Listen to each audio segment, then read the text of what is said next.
Welcome back to Holly Tamil. American western crime drama சீரீஸாக வெளியிருந்திருக்கிற ஒரு சீரீஸ் தான் பிரேக்கிங் பேட். இந்த சீரீஸ்க்கு ஃபேன் பேஸ் ரொம்ப அதிகம். அதுவும் குறிப்பாக தமிழ் ஆடியன்ஸ்க்குமே இந்த சீரீஸை தமிழ் டப்பிங்கில் எப்படா பார்க்க போகிறோன்னு பயங்கரமாக வெயிட் பண்ணிட்டு இருந்திருப்பாங்க. ஸோ ஆல்ரெடி நமக்கு பிகே பிளாண்டர்ஷிப் சீரிஸ் நமக்கு தமிழ் டப்பிங்கோட ZKFL ஆட் பண்ணியிருந்தாங்க. எல்லாருமே பார்த்துருப்பீங்க. மொத்தமாக 6 சீசன்ஸ் கிட்ட பிகே பிளாண்டர்ஸில் இருக்குது. அந்த 6 சீசன்ஸ்மே நமக்கு தமிழ் டப்பிங்கில் ZKFL தான் ஆட் பண்ணியிருந்தாங்க. எல்லாருமே பார்த்துருப்பீங்க நம்புறேன். ஸோ அதை தொடர்ந்து இப்போ இந்த பிரேக்கிங் பேட் சீரீஸுமே இப்போ நமக்கு மறுபடியும் ரீடெலிகேஸ்ட் பண்ண போறாங்க. ஆல்ரெடி பிரேக்கிங் பேட் சீரிஸ் 2023 நமக்கு ZKFL ஹிந்தி அண்ட் இங்கிலீஷ்ல ஆட் பண்ணியிருந்தாங்க. இப்போ தமிழ் டப்பிங்லயுமே நமக்கு கொண்டு வர போறாங்க ரீடெலிகாஸ்ட் பண்றப்போ. அந்த ரீடெலிகாஸ்ட்கான டேட்ஸ் வந்து இன்னும் ZKFL தரப்புல இருந்து அஃபிஷியலா கன்ஃபார்ம் பண்ணல. ஸோ அது ஒன்ஸ் கன்ஃபார்ம் ஆயிடுச்சுன்னா தமிழ் டப்பிங்கோட இந்த சீரிஸ் உங்களுக்கு அவைலபிளா இருக்கும். ஸோ கண்டிப்பா அவைலபிளா இருக்க போது. நானுமே இந்த பிரேக்கிங் பேட் சீரிஸ் தமிழ் டப்பிங்ல பார்க்க தான் வெயிட் பண்ணிருக்கேன். ஸோ நிறைய பேர் ரெக்கமெண்ட் பண்ணது ஒரு சீரியஸ். ஸோ அந்த அளவுக்கு செம்மையா இருக்குமாம்.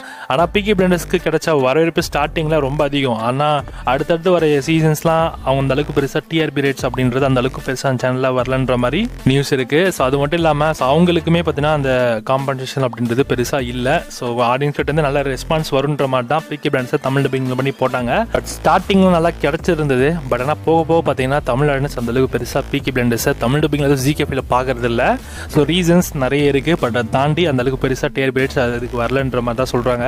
அதனால தான் வந்து ஸோ அடுத்த வரக்கூடிய சீரிஸ் எதுவுமே வந்து நமக்கு தமிழ் டப்பிங்கில் வரதுக்கான சான்சஸ் ரொம்ப குறைவாக இருக்கும். ஆனால் பிரேக்கிங் பேட் சீரிஸ் ஆல்ரெடி நமக்கு தமிழ் டப்பிங் பண்ணிட்டு இருக்க மாதிரி நியூஸ் வந்துச்சு. நான் கூட உங்களுக்கு அப்டேட் பண்ணியிருப்பேன் Instagram பேஜில். ஸோ அதோட தமிழ் வெர்ஷனை தான் இப்போ நமக்கு ரீடெலிகாஸ்ட் பண்ண போகிறாங்க. இந்த ரீடெலிகாஸ்ட் பண்ணுறப்பயாச்சும் ZKFL ஒரு நல்ல டிஆர்பி ரேட் அவங்களுக்கு கிடைச்சது அப்படின்னா ஸோ கண்டிப்பாக அப்கமிங்கில் வரக்கூடிய எல்லா சீரிஸுமே அவங்களுக்கு மேக்ஸிமம் தமிழ் டப்பிங்கில் கொண்டு வர ட்ரை பண்ணுவாங்க. பட் அப்படி நடக்குமான்றதை நம்ம வெயிட் பண்ணி தான் பார்க்கணும். ஸோ நீங்கள் பிரேக்கிங் பேட் சீரிஸை ZKFL பார்க்க தமிழ் டப்பிங்கில் யாரெல்லாம் வெயிட் பண்ணிருக்கீங்கிறத மறக்காம கமெண்ட்டில் கமெண்ட் பண்ணுங்கள். டப்பிங்கில் கூடிய விரைவில். So stay tune.